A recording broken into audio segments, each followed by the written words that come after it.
Bora lá, rapaziada, tudo bem com vocês? Como estão? Ouço vozes, estamos na área com mais um Vozes do Gigante Entrevista. Vozes do Gigante E hoje na área mesmo, né? Na grande área, no caso, né?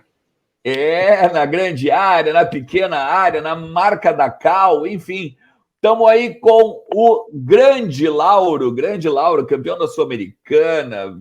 Olha, um monte de história para contar aí do Internacional e com a camisa do Internacional. Estamos aí eu, Alexandre Ernest, Lucas Colar, Leandro Bess também. Tudo bem, cara? Obrigado por ter aceito o nosso convite para bater esse papo aí, falar sobre o Internacional, Lauro. Seja bem-vindo, cara. Obrigado, fico muito feliz de estar participando da programação. Assim que recebi o convite, estava à disposição, né? Sempre bom estar falando de futebol, contando histórias, dando bons exemplos, às vezes alguns exemplos ruins, né? A não serem seguidos.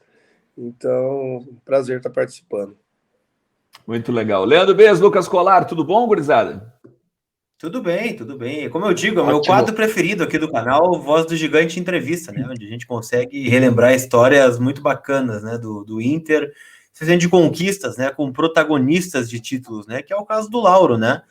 A gente, às vezes, não...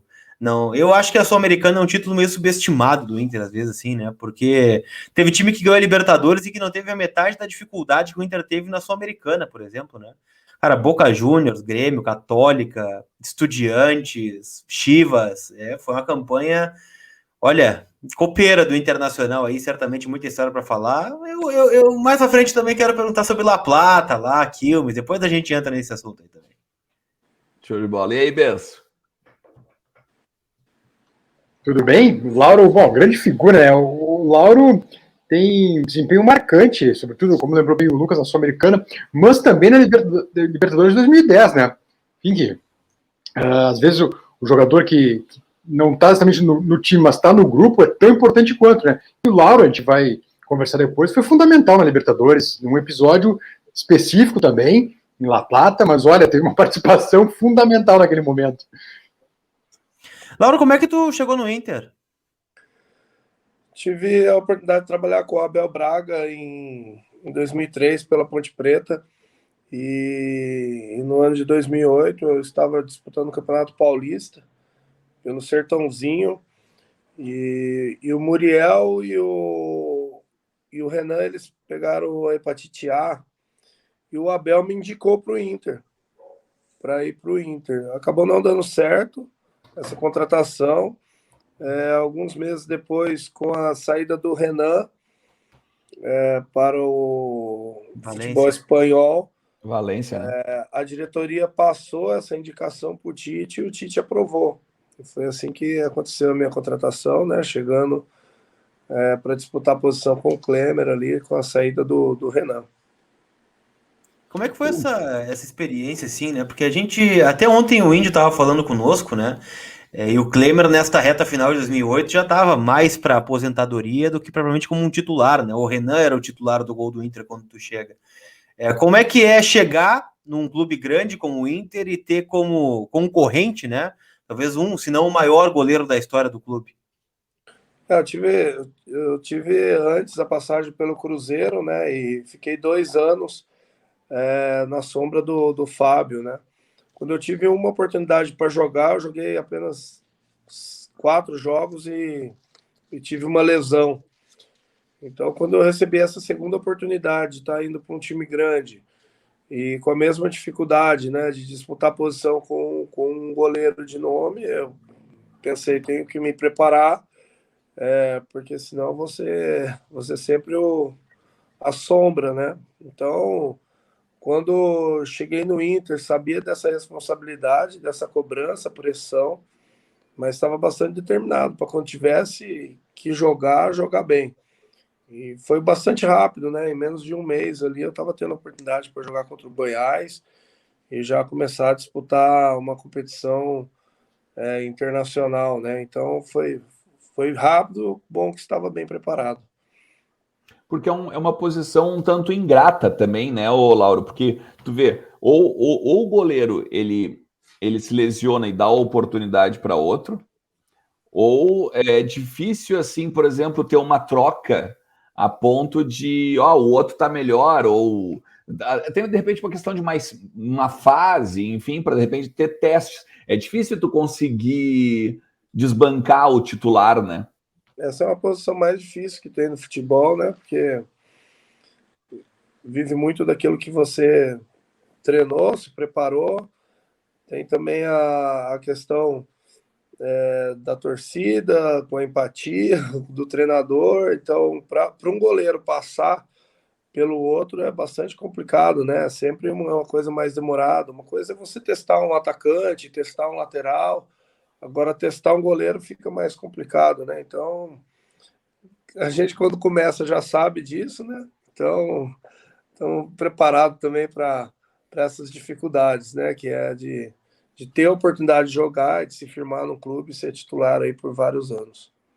Tu não tivesse, tu não tentou, por exemplo, começar como atacante, assim, ou alguma coisa, um meio-campista, tipo o Dida? Ele leva jeito para ser centroavante, viu? Eu lembro do Lauro fazendo uns gols de cabeça, eu lembro. Exatamente. O Dida, por exemplo, tentou ser centroavante e tal, até porque era alto. Tu nunca tentou outra posição que não o gol? Quando eu jogava aquele terceiro volante que não marca e não arma bem. Existia.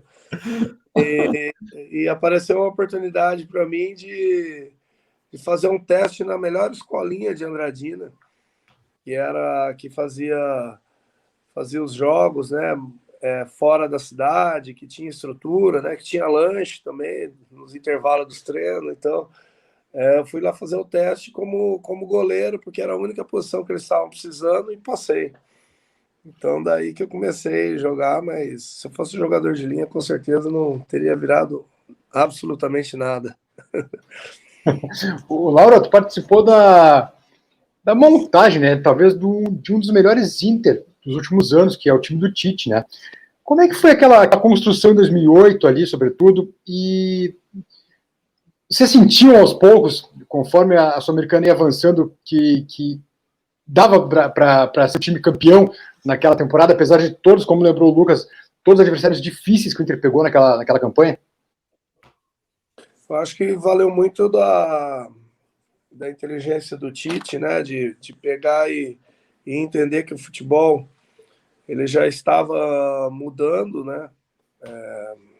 A gente tinha bastante exemplos aí dos clubes brasileiros jogando com 3 zagueiros, jogando no 3-5-2, jogando ali com algumas alterações, e o futebol europeu já estava mais evoluído, né? E teve a inteligência também dos jogadores, pelo plantel, ser um plantel bastante experiente, né? De ter assimilado aquilo ali que o Tite estava passando, que era diferente para a gente.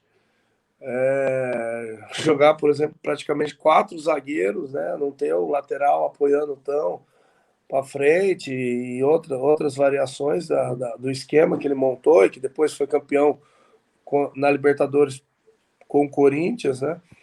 Então, a gente sabia que a gente estava bem armado defensivamente e nos ataques pela qualidade do jogador. Então, bateu essa confiança para a gente de fazer uma bela campanha e ganhar, né?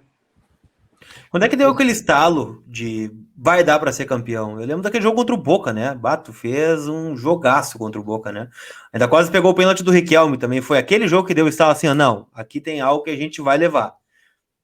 Exatamente, aquilo ali deu bastante confiança. Tem um fato que até na negociação do Bicho demonstrou a confiança do grupo. O grupo não aceitou a premiação que foi oferecida da semifinal e final, e a gente falou, se a gente for campeão, a gente quer tanto, se a gente não for campeão, a gente não quer nada. Então, a sua pergunta aí tem essa resposta aí, maravilhosa de confiança, né? Ou tudo ou nada, ou a gente ganha tanto, ou a gente não ganha nada. E aconteceu que a gente ganhou, né? Hoje tem quem ganha por perder, né? Mas não, é porque eu falo isso aqui porque é complicado, né? No ano, por exemplo, nos últimos 4 anos, os jogadores do Inter dividiram 20 milhões de reais por 0 títulos, né? Daí é complicado quando tu fala um negócio desse. Mas isso que o Lauro coloca é importante, cara. A consciência do grupo, sobretudo, né? Claro, faz um bom tempo atrás, Mas olha, para ter uma consciência para chegar, reunir os líderes e falar para a direção uma coisa como essa, tem que ter confiança no taco também, né, velho? Não, porque, Laura, tu vê, a gente sempre destaca, por exemplo, inteligência desses grupos, assim, sabe? 2005, 2006, 2007, 2008, 2009. E aí, quando a gente vai sabendo esses bastidores, que nem esse que tu contasse agora, da questão do bicho, a gente vê que não era só questão de inteligência, também tinha um pouco, eu não sei se é caráter, assim, mas é a vontade de vencer, talvez aliada à confiança e questão mental. Eu não sei como é que tu enxerga isso. Eu acho que o Inter construiu uma grande equipe em 2005 ali para 2006 para conseguir seus objetivos, né? 2005 bateu na trave por problemas, né? Que a gente sabe. 2006 conseguiu, então já tinha uma base. Alguns desses jogadores saíram, né? Em 2008, 2009, o Inter repatriou. Eu acho que justamente por isso que você está falando, né? Da questão do caráter, da questão da sabedoria dos jogadores saber onde estão. E o maior exemplo que eu cito em relação a esse grupo e entender como ganhou vários títulos durante anos era o treinamento nosso. O treinamento nosso era pior do que jogo, e de discussão e de cobrança, porque se entendia que se a gente ganharia os jogos nos treinamentos. Existiam jogadores que vieram de fora, jogadores que dá um exemplo. O Jô, quando chegou, pô, é o segundo treino meu aqui, eu saio com a canela doendo, o tornozelo tá doendo, tô cansado.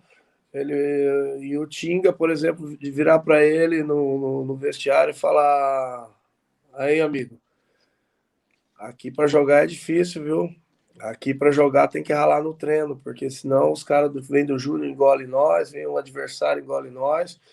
A gente tem que dar o sangue no treinamento. Então, era esse tipo de papo que a gente via constantemente, que levava o nosso time a competitividade de todos a estar ganhando dessa forma, né? E que serve de exemplo para outros também aí que estão aí se formando e equipes que estão se formando, né? A gente tem dúvida aqui, às vezes, Lauro, de comparar o time de 2008 com o time de 2009, né? Porque, por incrível que pareça, né? O de 2008 ganhou a Sul-Americana de forma maravilhosa, mas o time de 2009 ele deu na trave. Ele deu na trave na Copa do Brasil, na Recopa e no Brasileirão, né? Quase deu para ganhar tudo. Mas aquele time também encantava muito, né? Pela forma como jogava, né? De forma leve, né? Ganhava dentro de casa e ganhava fora de casa. Qual era o melhor, na tua opinião, de 2008 ou de 2009? Fica complicado para mim dizer isso daí, porque são duas equipes aí, né, cara, que dispensa comentário, né? Eu acho que a de 2009 era uma equipe que jogava melhor, jogava mais leve. Não sofria tanta pressão como a de 2008, né? Mas o que demonstra no futebol são resultados, né? A gente se perdeu muito após perder a Recopa e a Copa do Brasil. A gente com certeza poderia ter sido campeão, pelo menos do Campeonato Brasileiro, e ter marcado, né, esse time bonito, esse time de forma de jogar bonita, de forma de competir. Um trabalho maravilhoso do Tite, poderia ter se consolidado, né, pelo menos com um título importante no nosso centenário. Pois é, porque eu tô imaginando, eu tô te ouvindo falar e tu vê, né? Não, a gente falava agora, por exemplo, tu falou o negócio do Jô aí, né? Dessa questão do Jô. E a gente também estava comentando antes da questão ali daquela linha de 4 zagueiros, vamos dizer, basicamente na Sul-Americana, né? Teve alguma conversa também nesse nível, assim, de vestiário, talvez entre os jogadores indo no Tite, ou o Tite chegando nos jogadores e dizendo, olha só, eu vou fazer um negócio meio doido, que mal ou bem, mesmo o Bolívar jogando já como lateral, tendo experiência e tudo mais, o Bolívar não é lateral, né? Teoricamente o Tite montou um time para poder largar a galera, né? O Tyson, o Nilmar, e poder correr, vamos dizer assim, entre aspas, né? Claro. Tem alguma história que tu lembra dessa formação, Laura? A história que que foi de início, né? Foi que com a implementação do esquema, todo mundo ficou se perguntando como que a gente faria aquilo, né? Jogando ali com o Marcão, o Índio, o Álvaro, o Bolívar. Que loucura era essa, né? Mas foi sempre bastante confiança. Até porque a gente tinha um jogador que era fundamental ali para fazer a proteção, né? Em caso alguma coisa desse errado, que é o Edinho. O Edinho, para mim, é um dos volantes que eu joguei com maior capacidade de posicionamento, de fechar a casa ali na frente, né? Então ele era muito importante. Por um lado, não se saía muito os laterais, mas tinha o vigor físico do Guinazu, que apoiava. Então foi basicamente isso. E foi rápido a leitura, tanto que o Tite elogiou bastante, né? Logo nos primeiros treinamentos. Lógico que algumas correções ele fez, né? Me alertou bastante que seria um esquema onde que eu participaria muito de chutes fora da área e cruzamentos, porque essa era a montagem, eu ia ter que me virar para sair do gol e defender bola de longe, que era responsabilidade minha. Então ele distribuiu essa responsabilidade, essa pressão para cada um ali, e a gente acatou bem. E é um time memorável, né? Até hoje se comenta. Laura, É só fazer um comentário rápido antes da pergunta. Tu tem o Edinho, o Magrão e o Guinha Azul. Aí o cara passou, né? Não, passou ileso. Beleza, vou chegar na cara do Lauro. Não, ele tem o Bolívar, o Marcão, o Álvaro e o Índio ainda, para chegar no gol. Então, não tinha como mesmo. Sim. É difícil essa muralha, né? O que eu ia perguntar para o Lauro, já que o Lauro citou o Brasileiro de 2009 e a Recopa também, realmente, o azar da Recopa, né, Laura, é que é logo após a Copa do Brasil, então o time estava naquela depressão ainda, né, de ter perdido daquela maneira para o Corinthians, né, lá em São Paulo, aquele jogo, aquela arbitragem do Weber, daquele jeito que a gente sabe, e aí vai pegar a LDU e já sem astral nenhum para jogar, né, na verdade, ele acabou tomando 13, enfim, ele que tinha entrado em deprê, assim, mas o Brasileiro 2009, já com o Mário Sérgio, depois do Tite, dá para ganhar na última rodada, porém, aí o Grêmio resolve desequilibrar o campeonato na última rodada, né, colocando um time de guris e um time de reservas no Maracanã. Vocês chegaram a ficar revoltados, sim, com o pessoal do Grêmio na época? Como é que foi aquilo para vocês ao saber do resultado ao final da rodada? Olha, o que a gente ficou mais chateado, isso daí pesou também na minha sequência no time, foi que faltando 5 jogos para o término do campeonato, a gente fez as contas que se a gente ganhasse os 5 jogos, a gente seria campeão brasileiro. E o primeiro jogo nosso foi contra o Barueri dessa sequência, né?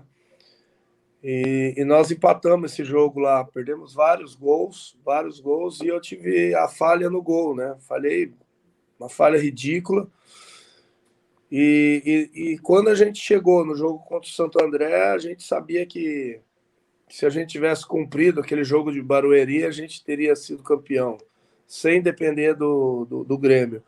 E durante a semana se especulou bastante coisa, de se oferecer premiação, de o que poderia ser feito para motivar, mas a gente sabia que ali seria impossível, né? Como se teve comentário de que entrou o diretor no intervalo e falou que como que vocês podem fazer isso? A gente já sabia que iria acontecer, eu acho que é normal, né? Um clube dá para o seu maior rival um título brasileiro no ano do seu centenário é utopia.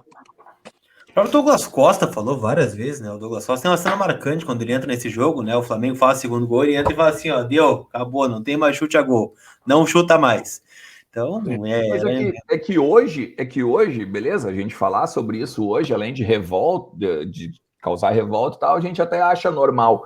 Mas naquela época, e hoje mesmo, né, os jogadores de vestiário são amigos, mesmo que sejam de clube rivais e tal. Tu não lembra de nenhuma história, por exemplo, assim, de repente, de alguém do vestiário do Inter falando com algum jogador do vestiário do Grêmio e meio que já sabendo que ia dar essa treta toda aí? Olha, eu vou dizer para ti que eu tinha vários jogadores, né, que eram meus amigos que jogavam no Grêmio, né? Mas a gente só falou, vamos lá, meu, ajuda nós, mas naquela esperança de que desse alguma coisa, né? Tanto é que quando o Grêmio saiu ganhando, houve uma comemoração, né, por parte da gente, mas sabíamos que era difícil. Mas o que pesou mesmo foi o jogo de Barueri. A gente sabia que aquele jogo lá a gente não poderia ter falhado, que era um pacto que a gente tinha feito, que iríamos ganhar todos os jogos. Isso daí pesou bastante para mim, né? Porque muitos se responsabilizaram. Fiz um ano muito bom dentro do Inter em 2009. Fomos campeão gaúcho invicto, tive participações importantíssimas na Copa do Brasil. Depois tive uma sequência aí de uns 4 jogos que eu não joguei bem, mas que era necessário jogar mesmo lesionado. Então depois fiquei 3 partidas. Quando voltei aí nessa sequência aí de jogos que tinha que jogar muito bem. Mas o meu ano foi muito bom, mas ficou pesado aí esse gol que eu tomei contra o Barueri. Teve também aquela questão do Mário Sérgio, né? Tu citou tendo uma outra pergunta agora sobre o Tite, né? Que poderia ter consagrado o trabalho do Tite. O próprio Fernando Carvalho, quando fala sobre isso, né? Ele disse que um dos maiores arrependimentos dele foi ter demitido o Tite naquela reta final, né? Que talvez se ele tivesse ficado, o Inter fosse campeão brasileiro. Mas muitos dos jogadores da época, né? O Bolívar teve aqui, o Índio, falaram sobre o Mário Sérgio, né? E o quanto ele injetou de ânimo em vocês. Como é que foi trabalhar com ele? Foi uma experiência diferente, o cara que pouco teve trabalho de técnico, enfim, né? Era mais um manager, assim, né? Um cara mais de diretoria. Como é que foi essa reta final com o Mário Sérgio em 2009? Uma das coisas mais engraçadas da minha vida foi ter a oportunidade de trabalhar com o grande Mário Sérgio, né? Falecido Mário Sérgio. Cara bem bacana. Desculpa emocionar que perder amigos, né, de forma lamentável não é do contexto. Mas ele chegou tirando onda. O diretor não entra na minha palestra. Você se bateu, falou várias vezes para mim, se você bateu o tiro de meta em cima do Hever. Tem até uma história engraçada. A gente foi jogar o Grenal e ele disse: você não pode bater tiro de meta no Hever. E aí o Grenal, o jogo tava ali complicado, um vento danado, eu bati 4 tiros de meta para lateral e ele batia palma para mim e a torcida me vaiando. Aí recuaram a bola, eu meti na lateral, eu falei: senhor, tá ventando, senhor, vou ter que mandar no meio do campo. Ele falou: manda, senão a torcida vai derrubar nós dois. Venceu 1-0, ele pegou e me citou na palestra, né? Na entrevista. Olha, eu disse pro Lauro, nosso time foi tão determinado que eu disse pro Lauro que não era para chutar na cabeça do Hever e ele fez o que eu mandei, mesmo errando. Então, mostra que era um cara muito pontual assim nas coisas que ele dizia, com bastante personalidade e que deu esse impulso aí, né, para a gente conseguir chegar ali pertinho, né, do título. Mas é que essa questão do Colar, que ele fala na questão assim de manager e cara de diretoria, a gente lembra da época também, de não só como torcedor, mas principalmente também como jornalista, fazer as coberturas, que ele mesmo dizia assim, não, eu não vou ficar aqui depois de dezembro, eu só vim para cá para fazer esses 11 jogos e tal. Ele dizia, 60 dias, né? 59 dias, se não me engano, acho até. Isso, e tem várias histórias, né? E a principal, assim, de ele dizer para vocês assim, ó, o lance é o seguinte, vocês vão seguir, eu tô indo embora. Então eu tô nem aí para vocês, né? Vocês meio que se orientem. Conta alguma história que tu ficou marcado, né, nesse sentido, assim, porque é algo impressionante o que vocês fizeram naquela reta final com ele, né? Tem vários, hein? Ele pintou um quadro, fez um quadrado assim no quadro do meio de campo, na primeira palestra dele, olhou para o Guinazu e falou: Guinazu, você é o ídolo do time, você é o capitão, mas o jeito que você joga, para mim, não serve. Se você passar desse quadradinho para cá, eu tiro a faixa. Se você passar desse para cá, próximo jogo você já está no banco. Então, o que você escolhe? Você vai guardar posição, você não vai sair, né? Aí o Guinazu, prof, para fazer isso, eu vou fazer. Ele tá vendo? Olha que educado, ficou com medo de perder a faixa, né? Então, o treinador faz isso. Que treinador faz isso pro capitão do time, né? Na primeira palestra. Ele era muito vivido, Mário Sérgio, né? O cara, talvez, não sei se daqui a pouco não tinha nem toda aquela parte teórica, talvez, Lauro, mas de vivência ele tinha uma bagagem assim, ó, talvez, nossa, maior que todo mundo nesse país, né?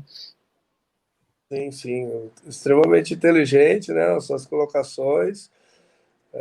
Teve uma discussão certa vez, com o Kleber e com o D'Alessandro, que ele pegou e mandou os dois descerem, né? Chegaram lá, quase às vias de fato, e ele chegou e reuniu, ele falou, olha, como que a gente vai fazer agora? A gente deixa eles lá, ou a gente faz eles virarem amigo aqui na frente da gente? Aí ele falou, a última vez que eu faço isso, que não tenha mais briga entre vocês, vou lá resolver isso. E chama o Kleber, o D'Alessandro, junto os dois, fala, vocês vão lá, pede desculpa e dão a mão um para o outro. Porque senão os dois não jogam mais no meu time. Vocês vão ficar até o final do Campeonato Brasileiro sem jogar. Então vocês fazem isso ou já era. E vai lá o Kleber, o Dali, dá a mão um para o outro, que naturalmente fariam isso, né? Porque no momento estava de cabeça quente, mas que mostrava para ele como ele conduzia a coisa da forma dele e fazia a coisa da maneira certa. O Bolívar teve aqui esses dias e contou uma, né? Ele chamou o Bolívar na sala dele e deixou o Alexandro no banheiro, escondido. No banheiro, toda conversa. Sabe dessa?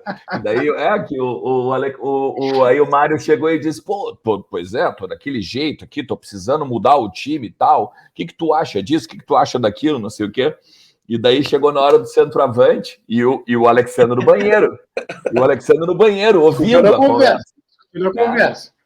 E que tu acha do Alexandre? Eu tô pensando em tirar do time e tal. E o Alexandre ouvindo. E o Bolívar chega e... Não, professor, eu acho que não dá. Tudo bem, ele não tá numa fase muito boa, mas esse ele tá importante pro grupo aí e tal. E o Mário insistindo, não, mas vou tirar sim, vamos botar outro, deixa ele, não sei o quê. Até que o Bolívar me focando para responder. Isso, o Bolívar, não, professor, sabe o jeito, acho melhor. É importante, tem uma fase mais importante, enfim. Até que sai o Alexandre do banheiro, né, cara? Tu não quer, a traíra, não sei o quê, né?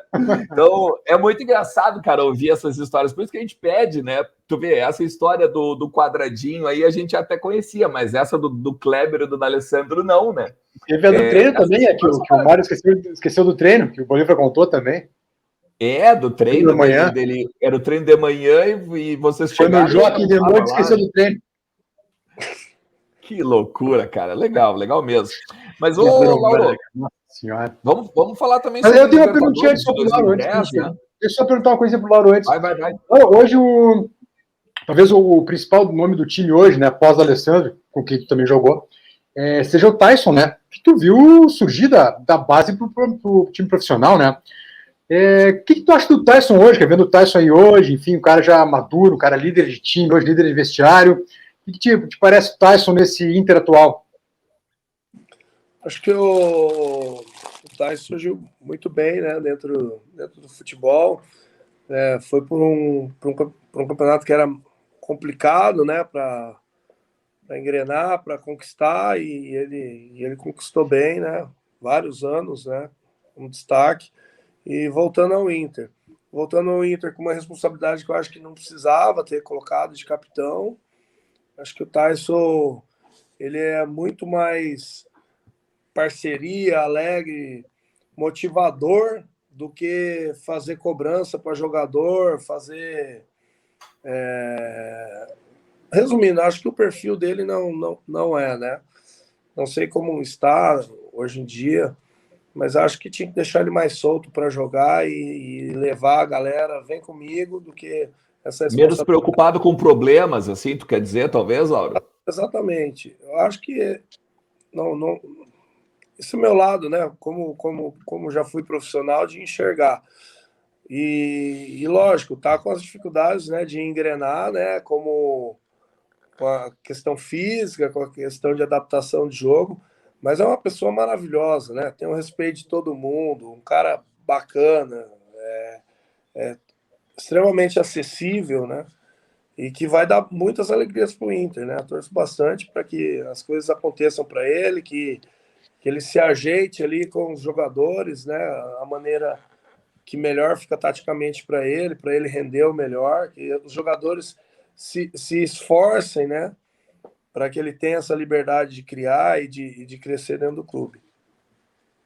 Até voltando um pouco naquelas conquistas de 2009, 2010, eu peguei uma frase que tu disse também durante a entrevista sobre a tua reta final, né? Porque eu concordo que tu tenha feito um bom ano em 2009, né? Pô, aquele jogo no Maracanã contra o Flamengo 0-0, né? Com grande atuação, outras partidas também contra o Curitiba. Mas aí em 2010 vem o Abondanzieri, né? E estreia como titular naquela Libertadores da América. Tu acha que tu foi injustiçado naquela Libertadores de ter perdido a vaga meio que no carteiraço? Acho que fui muito injustiçado, não fui pouco.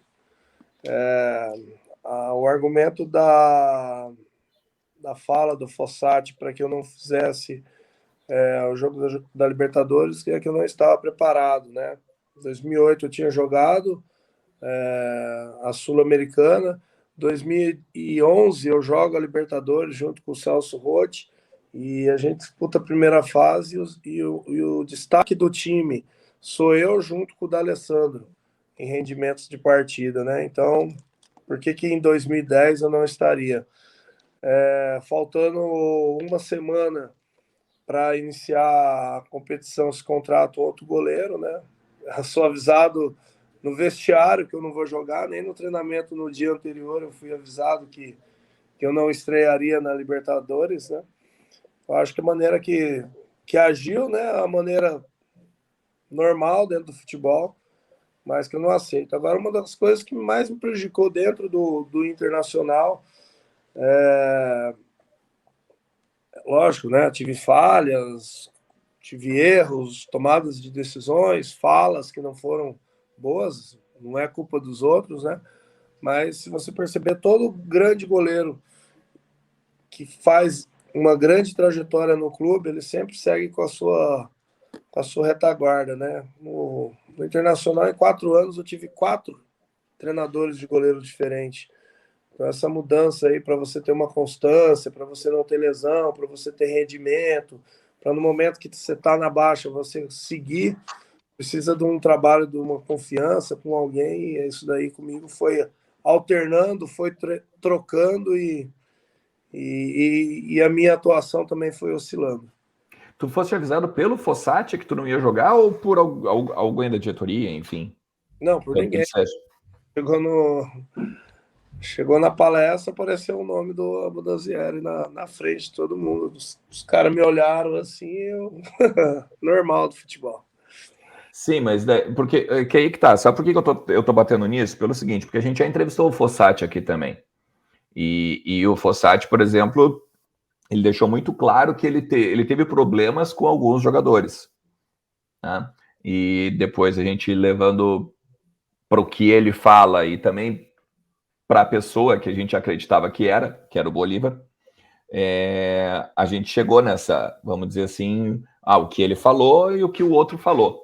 Tu acredita que a questão também do Fossati ser demitido tem a ver com essas questões, assim, por exemplo, contigo, ou até mesmo com o Bolívar, ou tem problema de vestiário que não se soube, ou que não se sabe?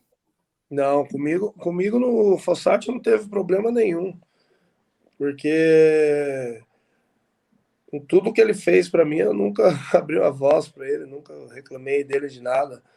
Ele me tirou do time titular e depois, uma semana depois, era para eu jogar o campeonato pelo Gauchão, e ele pegou e me colocou no banco do Muriel. Então, e também não falei nada. Então, comigo ele nunca teve problema nenhum. E eu nunca tive problema com ele.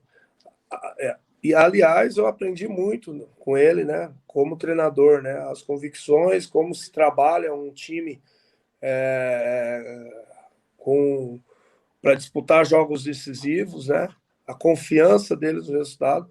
Agora, a questão que ele foi demitido era porque se ganhasse do São Paulo, ia para o Mundial, e ele não ganhava jogos contra times brasileiros, né? Tava ganhando do Vasco, deixou empatar, perdeu do São Paulo, dentro de casa. E foi o comentário, né? Se fosse um jogo que fosse Inter e Boca Juniors, Inter e River Plate, o Fossati não seria demitido, porque ele sabia jogar esse tipo de jogo, né? Agora, contra equipes brasileiras, não estava encaixada a maneira dele jogar.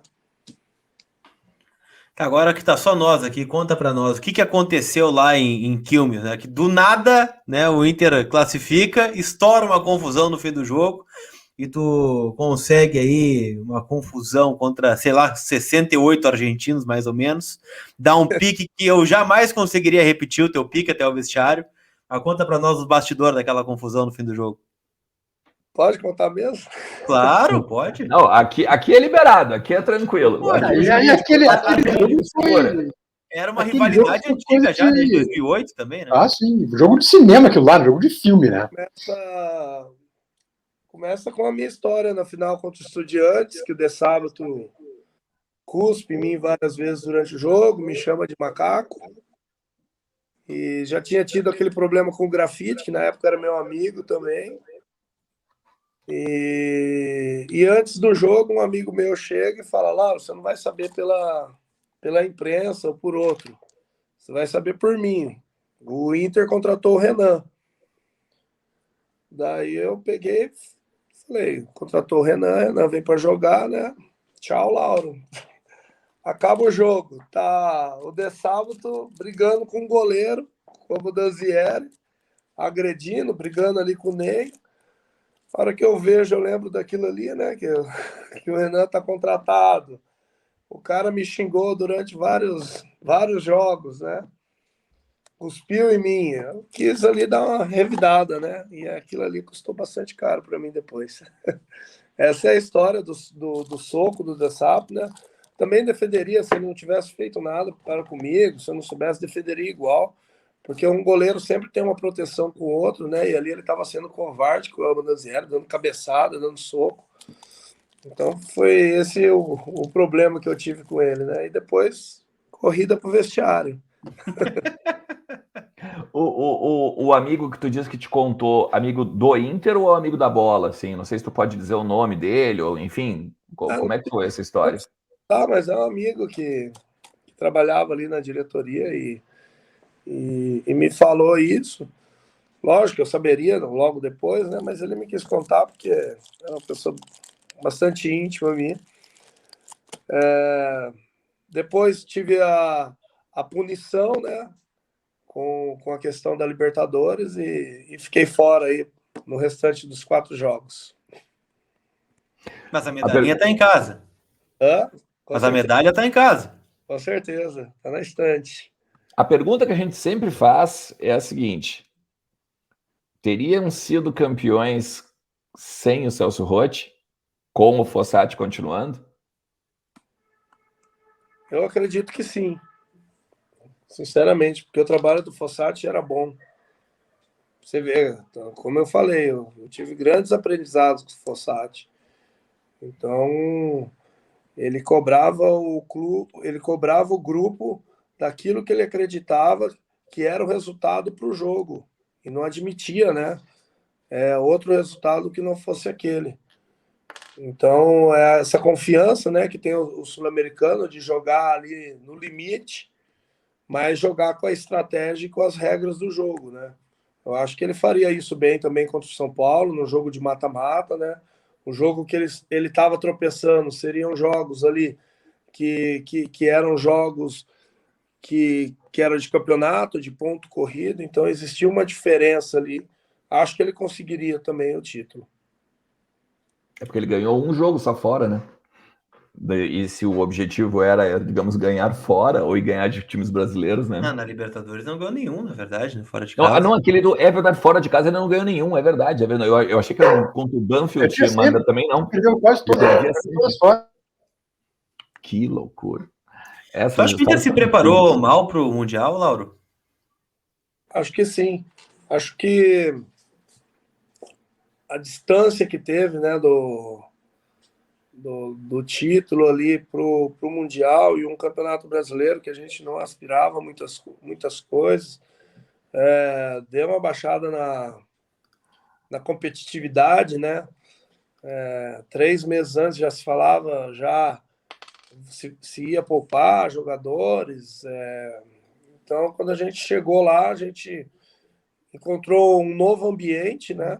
Não eram todos os jogadores que estavam lá naquela competição de 2006, então muitos jogadores não tinham participado daquele ambiente de mundial, onde tudo é travado, onde tudo é cobrado o minuto que entra no campo, os protocolos, né? Então, aquela coisa do fair play. Então, tanto que teve bastante coisas, né, que foram nítidas em relação a isso, né? O dia antes do jogo, que a gente foi fazer o reconhecimento do gramado, chega o cara e diz, vocês não vão entrar no campo, vocês já estão 10 minutos já, o relógio rodando. Ele, não, o time não entrou em campo, não, tá lá, aquele lá, índio, né? Índio tá lá batendo bola lá no campo. Questão do cumprimento da torcida também, que foi muito cobrado, né? Que os jogadores não cumprimentaram a torcida.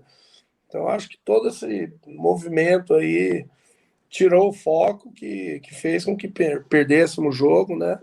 Para uma equipe que depois virou questão de brincadeira, né? Em relação ao Mundial. Mas o Mazembe, beleza, tem muita gente que fala, né?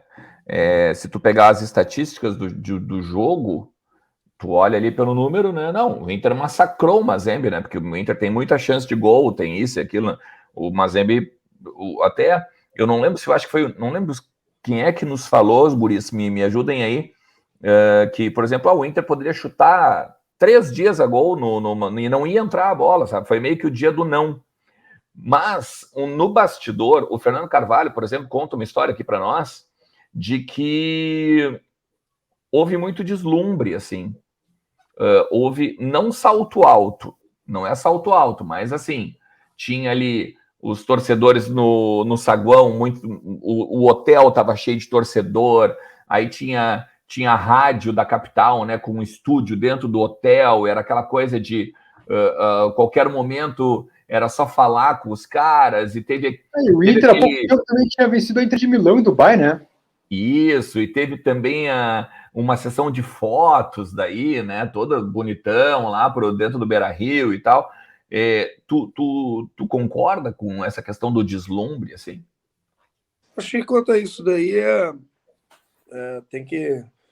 O jogador que está disputando uma competição mundial, né, que está voltando ali, após alguns anos ter sido campeão, tem que estar acostumado, né, com aquela recepção no aeroporto, com aquela recepção no estádio, no hotel, né? Eu acho que a questão mesmo que tem que estar preparado é a questão da fisicamente, né?